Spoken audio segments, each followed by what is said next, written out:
गुरुर्ब्रह्मा गुरुर्विष्णुः गुरुर्देवो महेश्वरः गुरु साक्षात् परं ब्रह्म तस्मै श्री गुरवे नमः तस्मै श्री गुरवे नमः तस्मै श्री गुरवे नमः.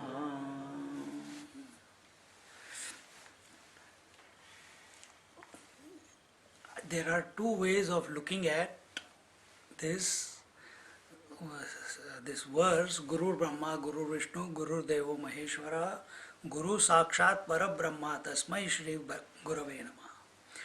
That some people say it is Guru is Brahma, Guru is Vishnu, Guru is Shiva, and the Guru sitting in front of me, he is the Sakshat Brahma, Tasmai, and my prostrations to that Guru.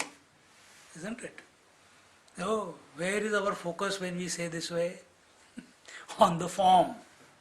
But here, the attention is not on the form, the attention is on the Sadguru within. That Sadguru within, that conscious principle, the pure consciousness, itself is Brahma, itself is Vishnu, itself is Shiva, itself is the Sakshat. Sakshat meaning what?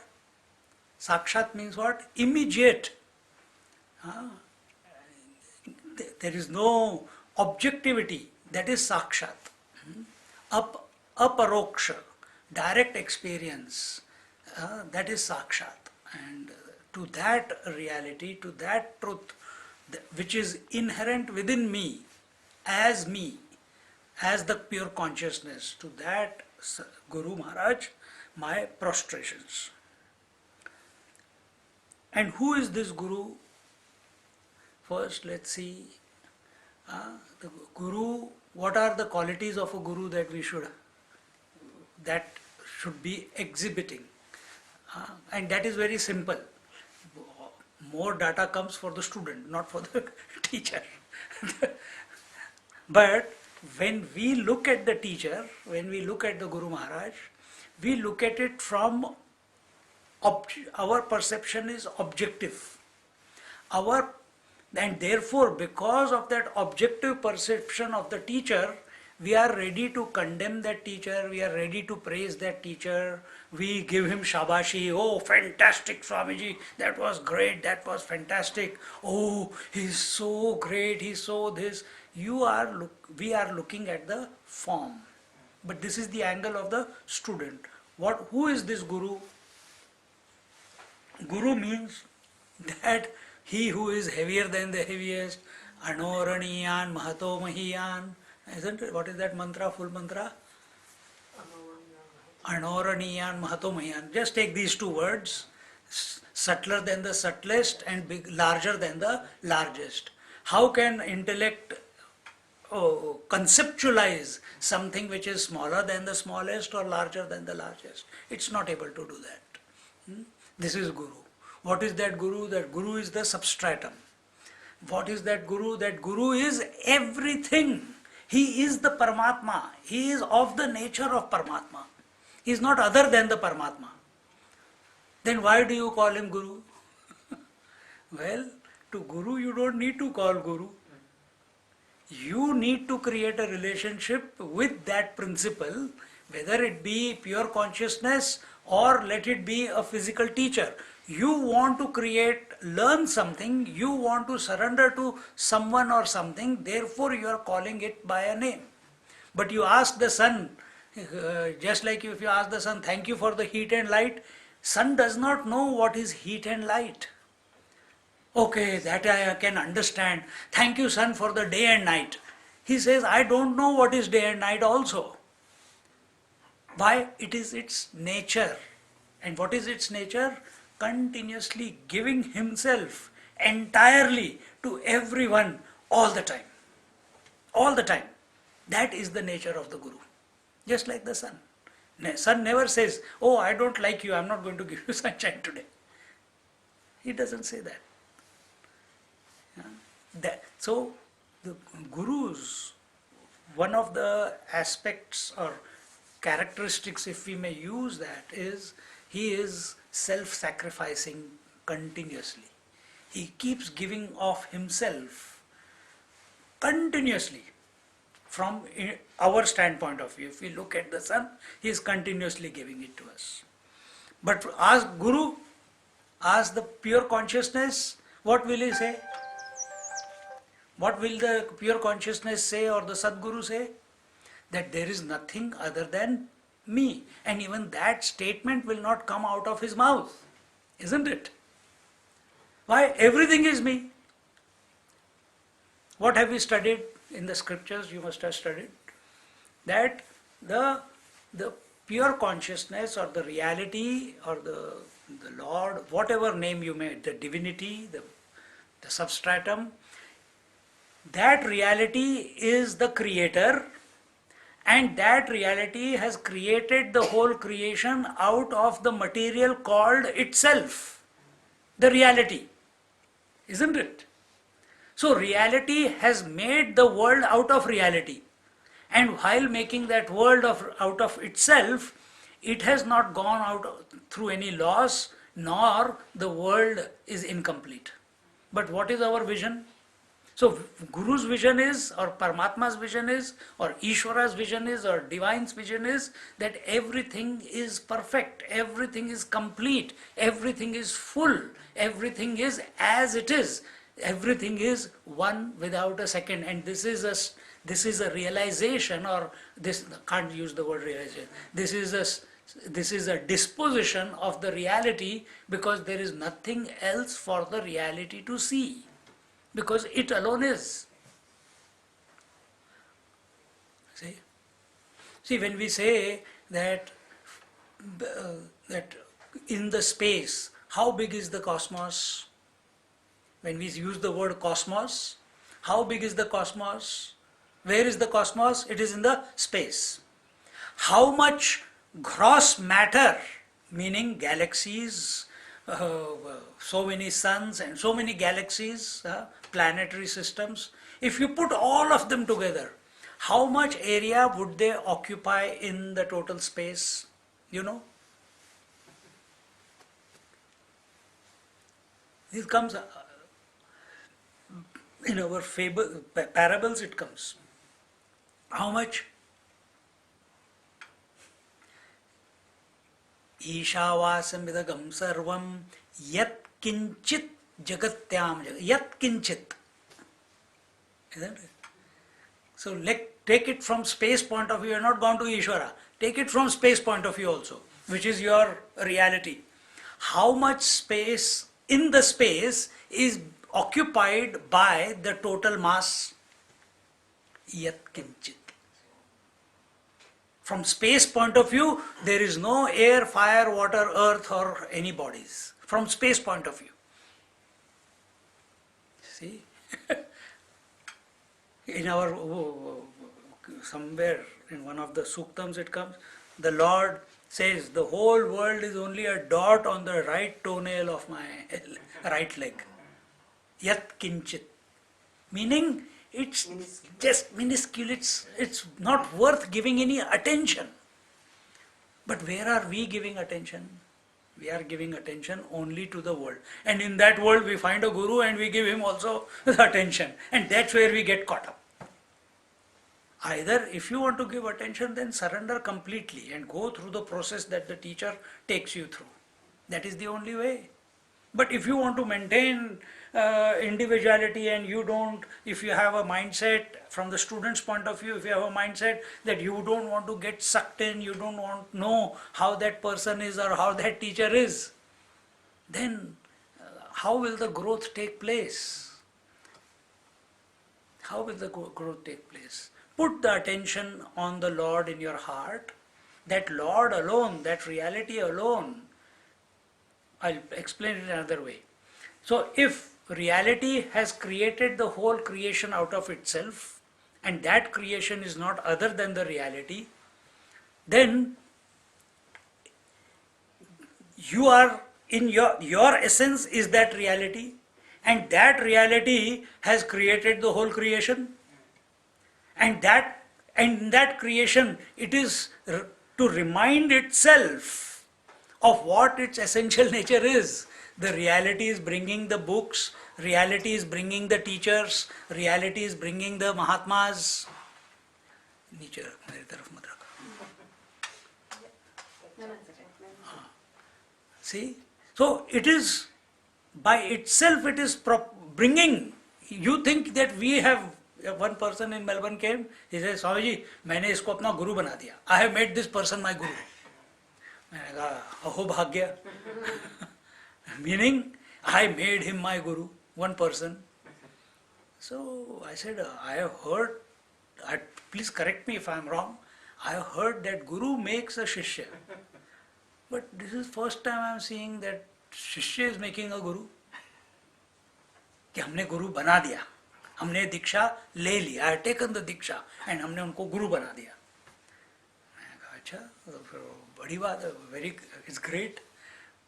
But now over the months, some satsangs, suddenly they are realizing that casual statement of theirs was a bit misplaced. Huh? And we also go looking for gurus, this guru, that guru, someone who is very intellectual, someone who is very quiet, someone who is able to, he's got an effulgence on his face, a person who has got long hair, a person who is a very vairagi. There are different brands of gurus, Mahatmas that you come across.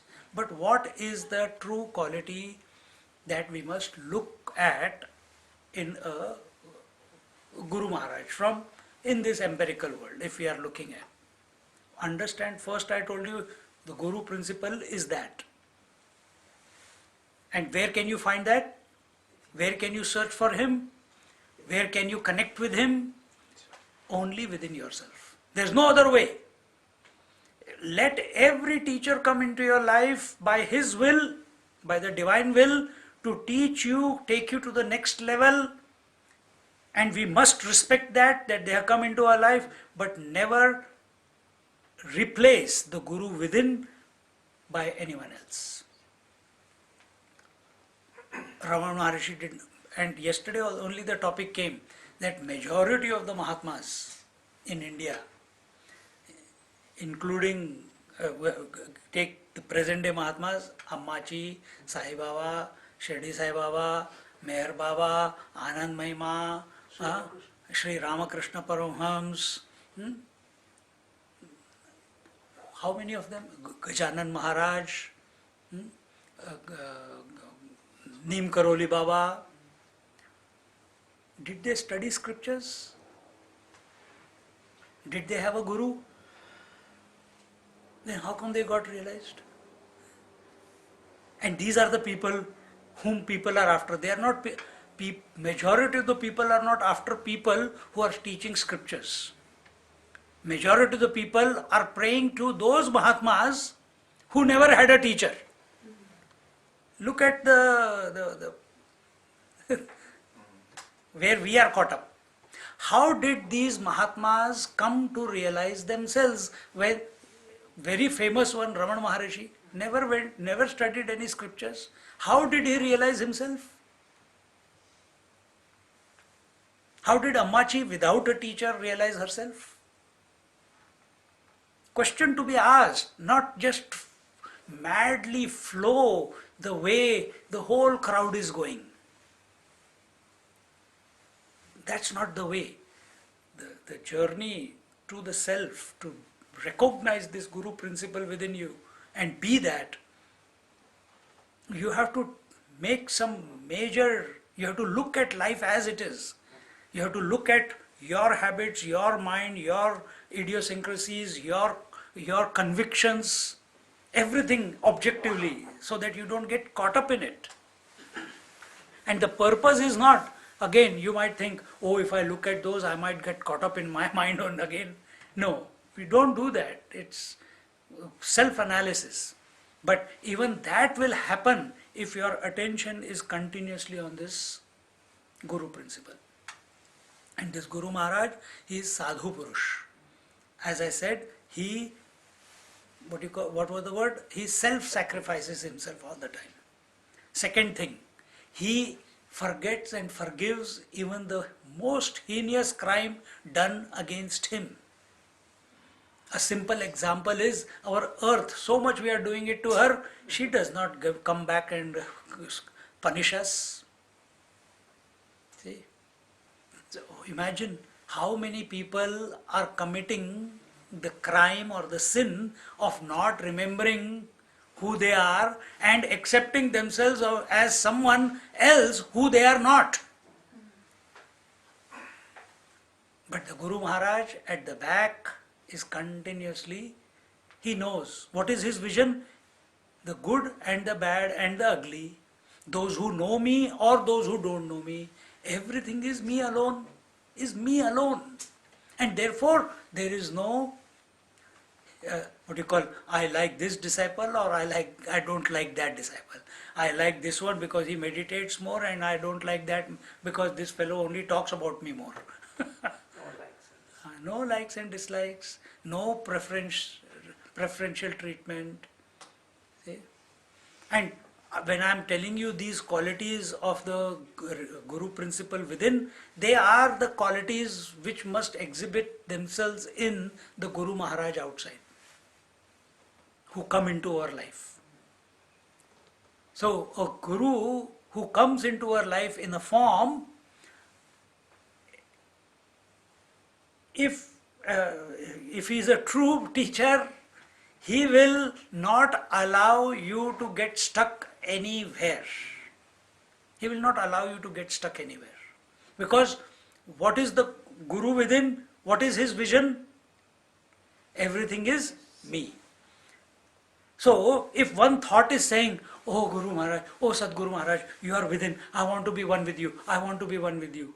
If the thought is saying, like a wave is saying, I want to be one with water, I want to be one with water, I want to be one with water, I want realization, I want realization. And the water Maharaj, the Guru Maharaj inside the wave, the water inside the wave says that you are already me, my dear. Stop thinking about me. Just be.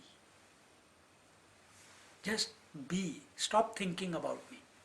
Just accept that everything is nothing but me alone. But we say, but how is that possible? I see forms, I have studied this, I have studied that. They say, Shama, Dhamma, Uparama, Titiksha, etc. I have to do discrimination, I have to have Vairagya, I should have Shatka Sampatti, I should have Mumukshutva. Without having this, how can I come to know you? He says, forget all that. Come to me. Just accept that you are that. You are speaking to me, I am telling you. You want to believe me or you want to believe the scriptures? What do the scriptures say? What he said? Yato vacho nivartante. That the words cannot reach the truth. And you are putting me on the side, what I am saying, and you are saying what scriptures say that is more true. See, this becomes the problem of the teacher. Guru Maharaj, within or without, has to teach you something which cannot be taught. We all have to realize that within ourselves, that we are already that what the teacher is trying to communicate to us. And the communication can be done only through words, but the student has to intuit it. The student has to intuit it. So when in Taittiriya Upanishad, if you have studied, that student came to the teacher and he asked, what is that reality? He says, everything is Brahman. He went, came back. He said, the body is Brahman. He said, no, go back again. Then came back, then again went back, then again came. Yeah. The treatment is that of silence. one Parshuram ji Maharaj, you have heard of Parshuram, you all know Parshuram? आपको पता है ना परशुराम? भगवान ईश्वर के अवतार थे एक.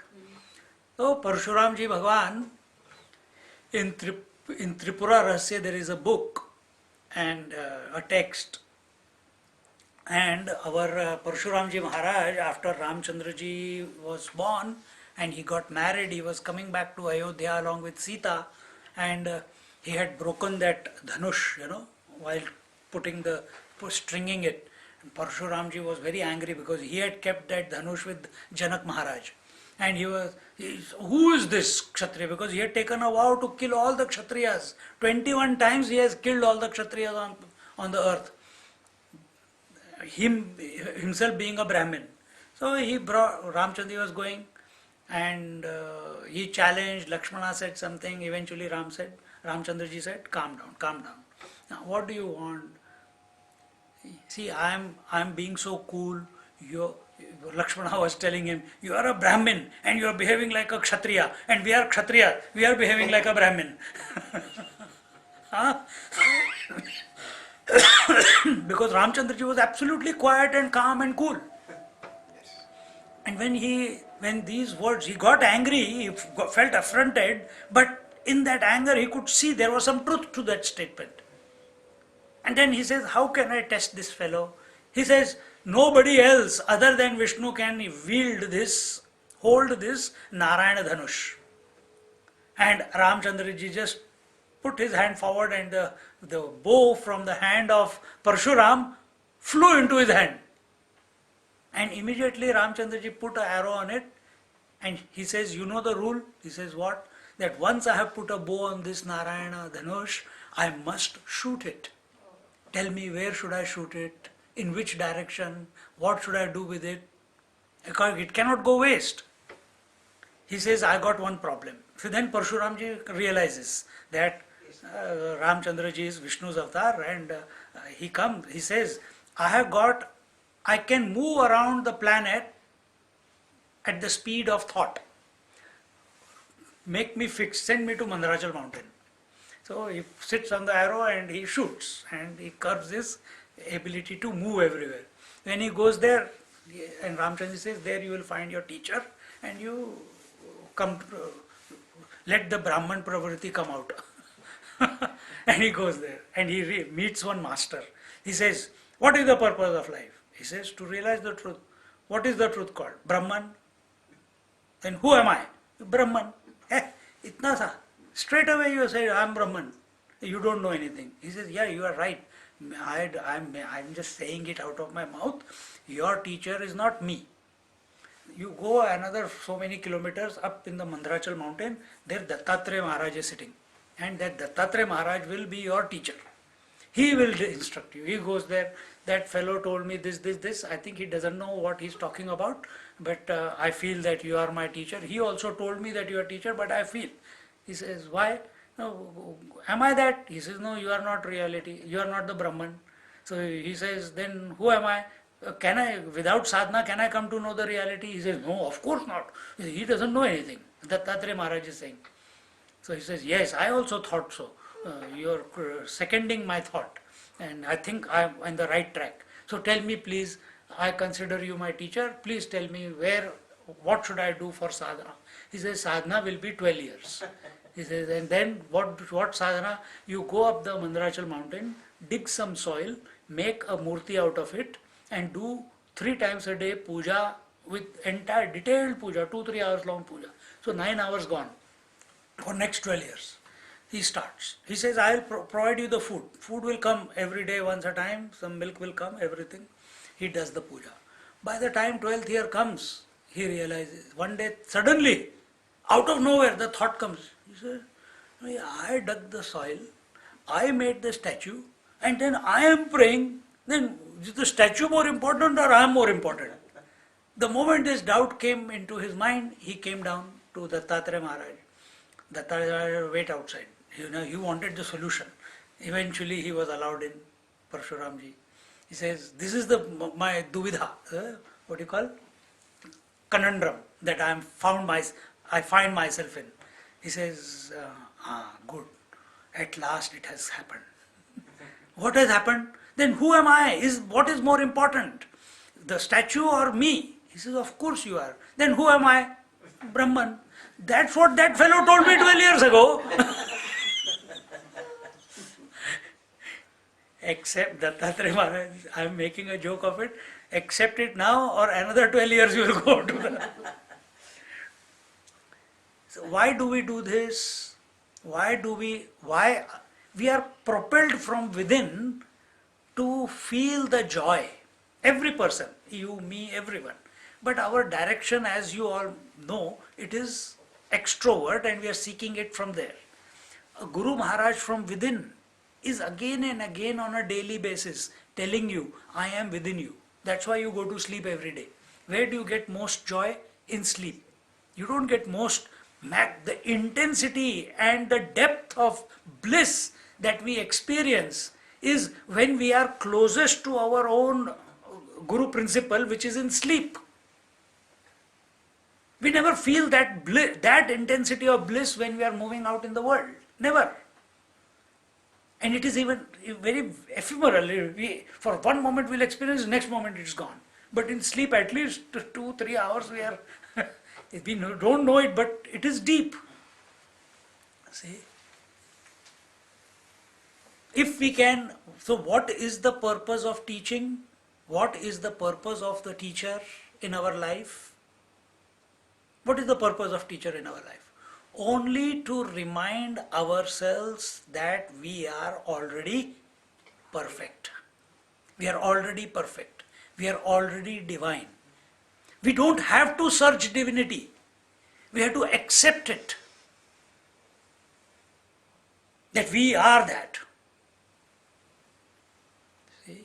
And this, because we are intelligent, we make it difficult for ourselves. Nisargadatta Maharaj, he was in Bombay. I told you last time, I think in this satsang, this Mahatma's example came. And he went to one satsang in his life. He heard Tattvamasi. There also he was, I don't know what Upanishad he was doing, but he heard Tattvamasi. He asked the teacher, what does this mean? He said, this means that you are already that. He says, what do I have to do? He said, just be that, that's it. He came back home, told his son, now you take over the shop, I'll go into my room, one room apartment, Kholi, in a slum, went into his room for 2 years. Not 12 years, 2 years. Came out as a realized master. Then why are we making it difficult for ourselves? Because we are not able to apply ourselves on ourselves. We stay very, very easily, very comfortably, very confidently. Uddhareta atmana atmanam natmanam avasadayet.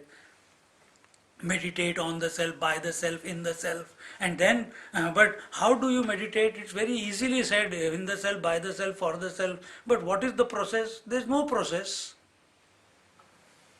There's no process. But because we don't accept that statement in its entirety, then Karma Yoga, Bhakti Yoga, Jnana Yoga, but none of the yogas can make you one with the truth. All the yogas, whether it is Karma Yoga, whether it is Ashtanga Yoga, whether it is Bhakti Yoga, whether it is Jnana Yoga, it keeps you separate from yourself. The objectivity is still there. Otherness is still there. When you are on Karma Yoga, I have to do karma to purify. Today someone called and I asked, she said, oh, what blessing that you will be coming to our... no, we must have done very good karmas in our life that you are coming to us. Something in that way. I said, no karma. She says, what do you mean? Isn't it that we have done good karmas, that's why good things happen to us in life? I said, no. It does not happen because of karma. Then she says, what does it? I said, it happens because of the grace, not because of karma. If you give all the credit to the karma, individuality will remain strong. If you attribute all the good things and bad things in life to the grace, then your attention is on that infinite principle. If your attention is on the karma, on the destiny, then your attention is on the individuality, on the doer. Oh, she was thrilled on the phone itself. I said, that was your thought of the day, now you contemplate for the rest of it. Till I come to your house. See? So this is the instruction. Every teacher will see, even Arjuna, when he surrendered at the feet of the teacher, Krishna, what were the teachings of Krishna to Arjuna? From verse 10, first 10 or 11 till 30th verse, it's all about Atma. Nothing else but Atma. There is no Karma Yoga, there is no Bhakti Yoga, there is no Dhyan Yoga, there is no Jnana Yoga. There is only the knowledge of the self. Given because he says, tell me what is for my highest good. And he gives it to him. He gives it to him. He is the Guru Maharaj there in front of him. Every Guru, even the self within, wants you to come back. He will tell you whether you like it or not. But the inner voice tells you what is right for you at any given moment. If you know how to listen to it. If you can become available to it. It is continuously calling you back in. But no, that may be okay, but I think, Vedanta. I think I have to do this, I have to study this, I have to study that. The more this all happens, Vedanta should be studied. Vedanta should be studied when you have finished. If you want to study the way when you have done the Karma Yoga properly, when you have done the Upasana properly, and as a result of that Upasana, when the Jnana Chakshu opens, then you have studied the Upanishad. With that frame of mind, then you study the Upanishads. But what we do, we study the Upanishads, we study the Vedanta text, but karma we have not done properly. What is karma? Not expecting any results. We are living totally hypocritical life, and we want to study Vedanta, and then we worry and get confused. Why I cannot recognize myself? Because you are living a hypocritical life. You are not living an integrated life. Are you living at any given moment a divine dedicated life? If we are, then things will fall in place by themselves. Integrity will take place. We think something, we speak something, we do something. There is a disconnect between thought, word and deed. Even that have we tried to integrate consciously? If you do even that what you think is what you speak, within few weeks you will see your whole personality going through a transformation. Because you are not afraid of saying what is going on in your mind. And you are ready to face the consequences of those actions. So we are living a disintegrated life. We are living an unethical life. Where it is convenient for us, we tell lies. Where it is, even if it is a small one. Then how can we be the one Vedanta, which is beyond the Vedas? How can we be that? Where there is no integrity, where there is no cohesion of all the personalities. See, this is the problem. So, therefore, even though the Guru Maharaj is continuously telling us that you are that, like Krishna told Arjuna, but he did not understand. Similarly, either you get hooked onto that Atmic principle, and if you are not, then sadhanas begin. And that sadhana will begin because the individuality is there now, it is not ready to surrender, it wants to be in control, it wants to do something in order for realization to take place. Then the teacher has to teach something. Then depending upon the personality of the student, depending upon the mindset of the student, depending upon the growth of the student, the teacher then gives instructions. And you will automatically get attracted to some path. I was telling her yesterday once, Buddha Bhagavan, he was sitting and his younger brother, Anand, he was standing behind, and one person came. He said to Buddha Bhagavan, is God there? He says, no, God is not there. Next one came. God is there, but as a question. God is there? He said, yes, God is there. Anand was standing at the back. When he said, oh Buddha, you are telling lies. For one person you say God is there, another person you say God is not there. What is the truth? Why you are playing games with this, like this? Why you are telling lies? He says, is that your question? Is it your question? Who asked you to listen? They both went away very satisfied. But the one who was peeping Tom, trying to listen to what conversation is going on, he got confused. Is it your question? So when we are asking, whenever we come across a great master, a Shrotriya Brahmanist or a Brahmanist Purusha, there are different Mahatmas, will search one out. We must search. We must not decide, but we must search. And how do you search for a Mahatma? How do you search for the Guru Maharaj? How do you search for him? Within yourself. When you search, when the urge, when the thirst, when the pining, longing for the teacher within you, that must be very clear. He is within you. The Lord is within you. Then the right teacher will appear in your life of its own accord till he becomes redundant. Till he becomes redundant. Now what is his redundancy? What does the redundant mean? That when the physical teacher comes into your life, he is also going to teach you, because you are not able to become steady on yourself. You are creating a complicated journey where there is no journey. Then a teacher appears in your life to guide your mind to undo that journey. See? And when he has, just like in Taittiriya Upanishad, when the father has told and the student realizes, does he go back to the teacher? Similarly, when the teacher has done his job and you have taken the instructions in the right manner,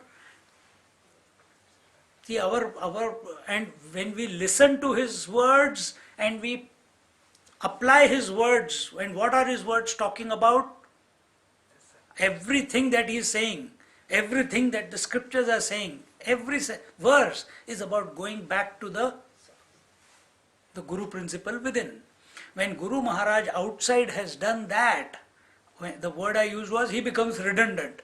Why he becomes redundant? Because your vision has gone through a transformation and now you see everything as an expression of the Guru himself. That there is no place that I am not. Everything is I, and I. This was the experience of the gopis. Their vision became Krishnamaya. They saw a tree, but they saw the Krishna. When they show that picture, isn't it? In the Krishna, in the tree there is Krishna, in the wall there is Krishna, in the bushes there is Krishna, in the insects there is Krishna, in the cow there is Krishna. They make that picture. So their eyes may be looking at the forms, but your eyes are looking at this form, this form, this form, this form, this form, this form, this form. So there are different. Is the form of the fingers same as the form of the hand? No, it's different. Is this elbow and this is also called elbow? Are these elbows same? No, they are different. But what is your experience? I. You don't have that doubt in your mind that I am pervading this, all the forms that are appearing in this body. all the organs that are appearing, every cell that is appearing in this body, I am expressing through them simultaneously, spontaneously at any given moment. And therefore, what is included into the definition of I, you don't have to think about it, isn't it? There is no thought because there is no sense of otherness.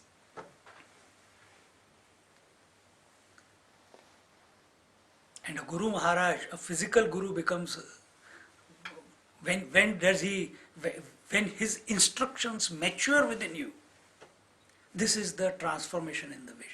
Now your body is not just this, your body becomes the whole universe. Om Sahasra Shersha Purusha, Sahasraksha Sahasrapad.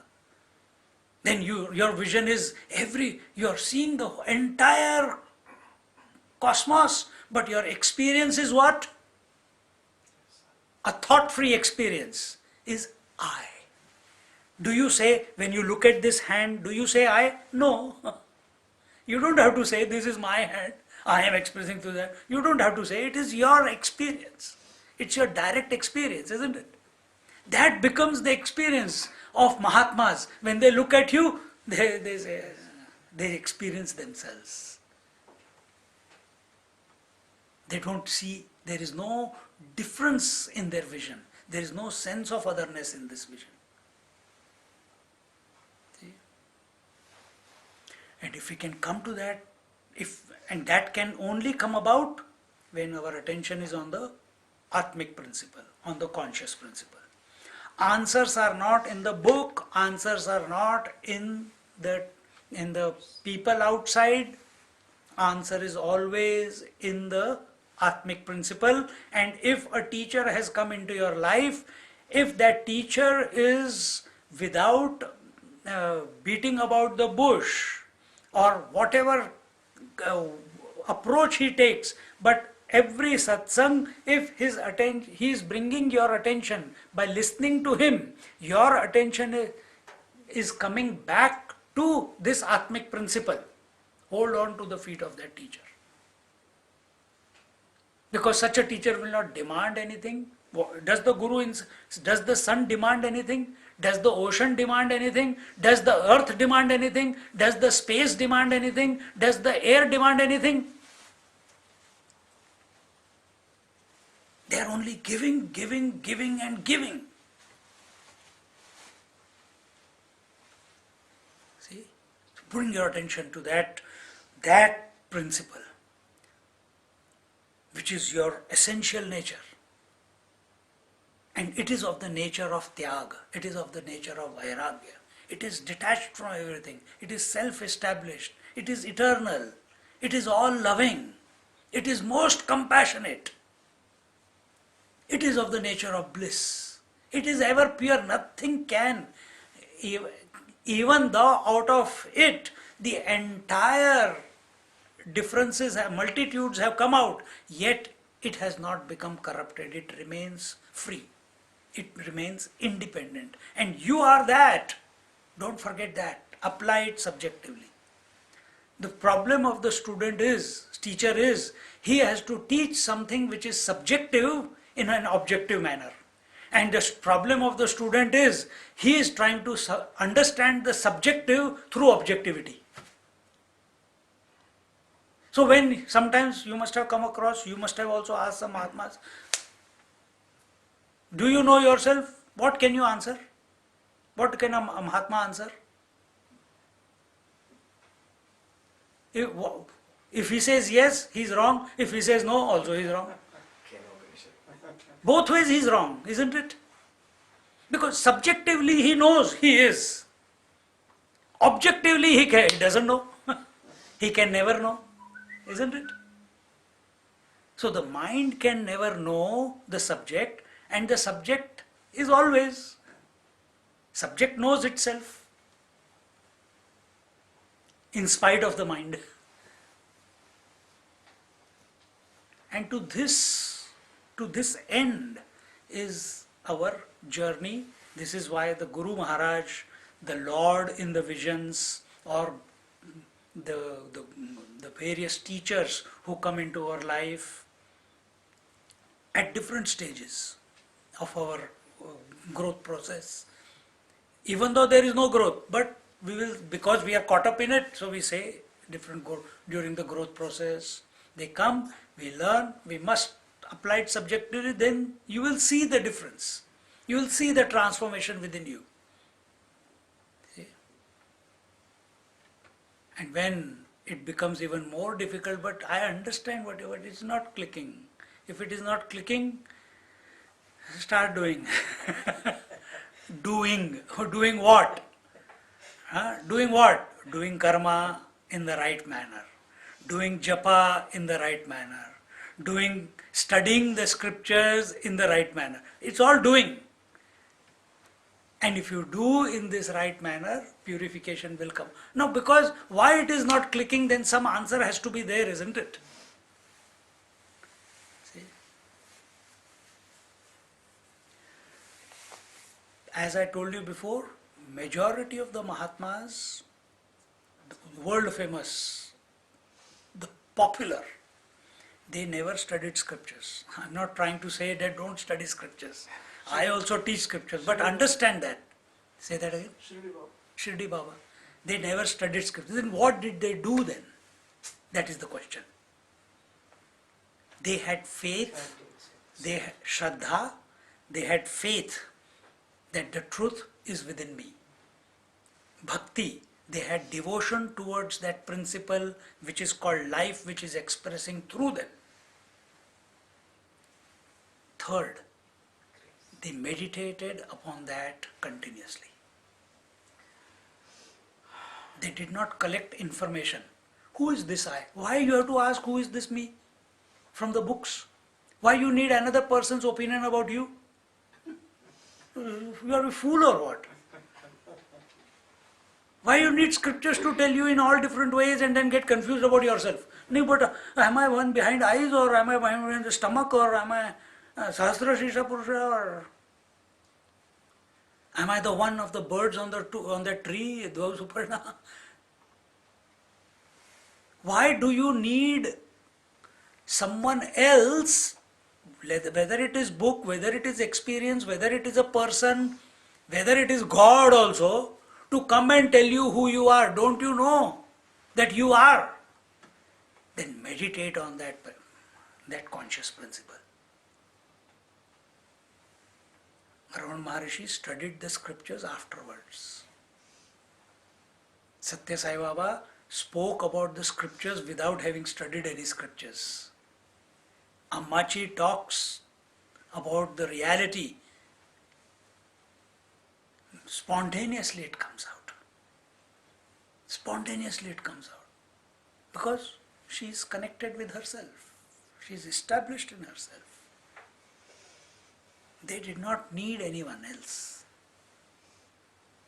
Then why are we delaying our journey with ourselves? Where we delay the journey, there Guru-shishya relationship comes. This was the topic given to me. What is Guru-shishya relationship?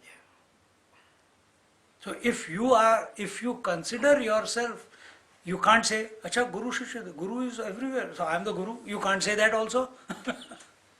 Without having known, without having transformed the vision where it sees only one, you cannot say you are the Guru. And when you get to that point, you don't need to say you are the Guru.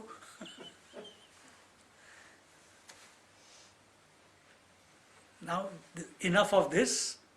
Now from the student. Now, student is also of three types. Uttam Adhikari, Madhyam Adhikari and Adham Adhikari. Uttam Adhikari, he will listen to this and he will be transported. He will be with himself. Because the words of a teacher, the words of a realized master, when like Ramakrishna Paramahamsa also needed Totapuri to have the Samadhi experience. Similarly, when we were in the ashram, towards the end, last 6-7 months, once it got clicked inside, last 6 months were like bliss.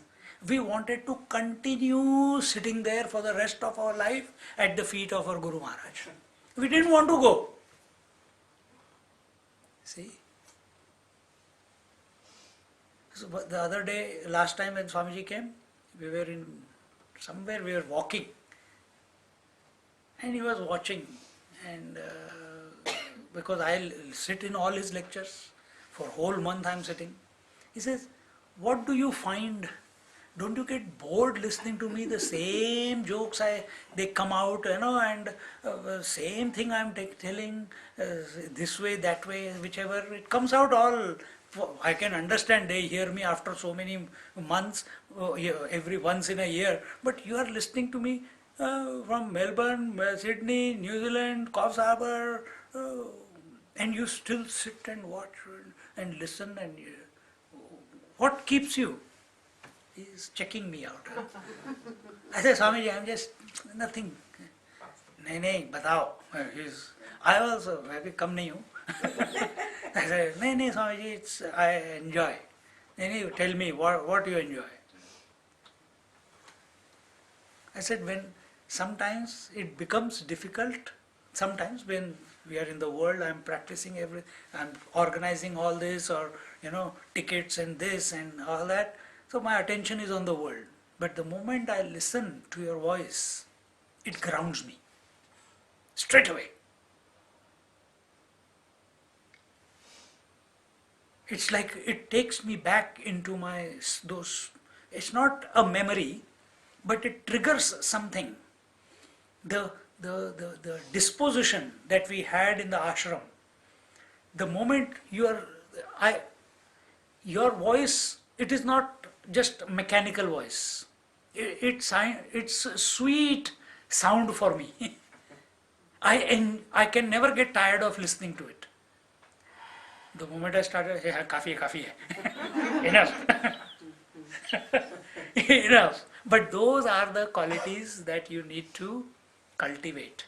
That we must never get tired. We never lose interest when the teacher is speaking.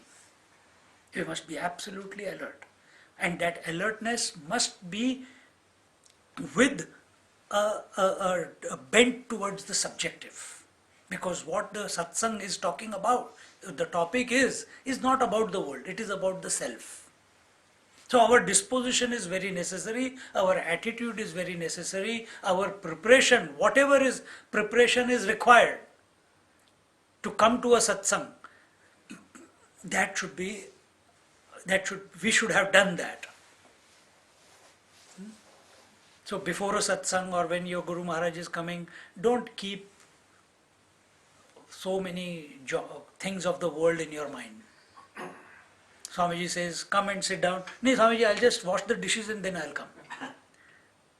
आ जाओ यार कोई कर लेगा. नहीं Swamiji, I'll just vacuum and come. He's calling you.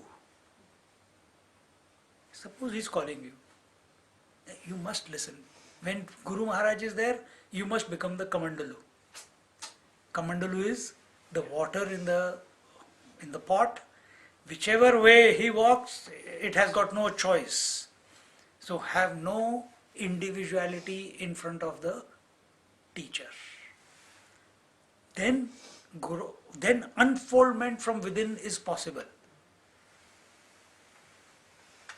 You know, I'm not going to go into detail about Uttam, Madhyam and Adham. You all know that.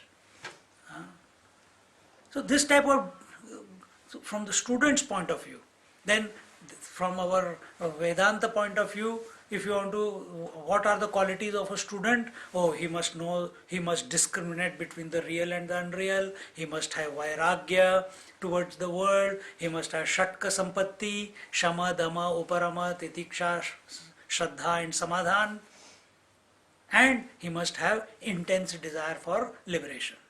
Coming to a teacher or coming to a satsang without having intense desire for liberation is a waste of time.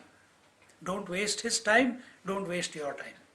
Nisargadatta Maharaj, when he used to take maybe half a room like this, and there he used to give satsangs, go on YouTube, you can see him giving lectures.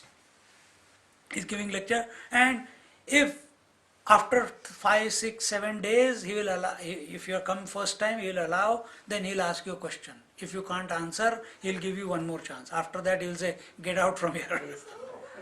He said, don't waste the space, very precious. Let someone else who is keen to know come. I'm not here to teach dullards. See? So if you can't catch yourself, who is the bigger fool? The one who is intellectually pursuing himself, or the one who is able to catch himself? Who can be himself? So to bring this shift within ourselves, the, the challenge between me and myself is the mind. And that mind needs to be sublimated, not destroyed, not suppressed. It needs to be sublimated. It must of its own accord, just like when we go to sleep every night, the mind of its own accord thinks of the sleep and gets sucked into the sleep. Similarly, that mind of its own accord must think of the reality and get sucked into the reality without going to sleep. And this must not happen afterwards. This must happen while you are listening to the satsang. Or if you have a text, if something about the self is going on, the topic is there, oh, that is good information, good data. Underline, apostrophe, blue color, yellow color, black color. Who are you fooling? You are studying so that you can fall back into yourself. So you interact with anything or everything in such a manner that at a moment's notice you fall back into ourselves. And the more often you do it, it doesn't require a special preparation. Life has presented this moment for me to contemplate on the Guru principle, for you to listen to the topic of the Guru principle and remember that you are that, isn't it? After this, we will be having some food or whatever, then that becomes an occasion to interact, and there is your attention on the food, or is your attention on who is the eater of the food? What is that power because of which eating is possible? What is that power because of which the hand is able to pick up? What is that power because of which the mouth is able to chew? What is that because of which the stomach is able to digest? If our attention is on that principle, then you are doing service to yourself. Then the scriptures are becoming sakshat. What they are indicating, that is becoming sakshat within you then. It will. Because this is the way to contemplate. That's what Kena Upanishad is telling you at the moment. Isn't it? So with this little bit of my thoughts on this Guru-shishya relationship, to conclude it, there is a beautiful Vedic prayer.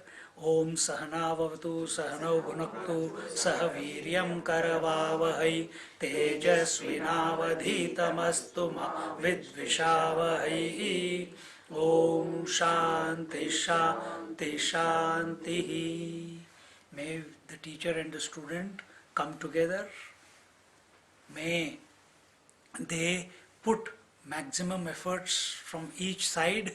The teacher also should put the efforts, the student also should put efforts. Why?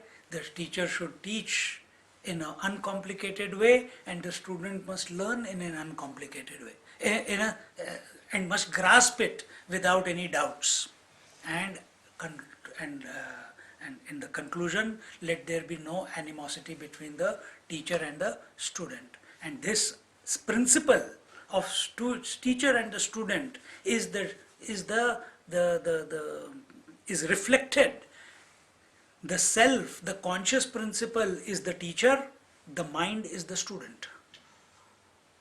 And let the mind not have any bad idea about the teacher, the conscious principle. May it not fight with it, may it not judge it, may it not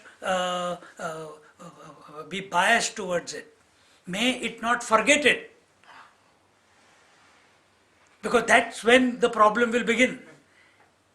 And at the same time, there are other Vedic verses which which the mind calls out to the Guru, the conscious principle, may you don't forget me. May you keep me reminding about you. See, that is the beauty of our this relationship.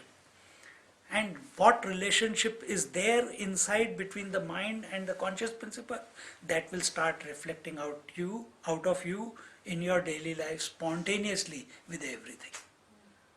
Om Purnamada Purnamidam Purnahat Purnamudachyate Purnasya Purnamadaya Purnamevavashishyate. Om Shanti Shanti Shanti. Hari Om Shri Gurubhyo Namaha. Hari Om.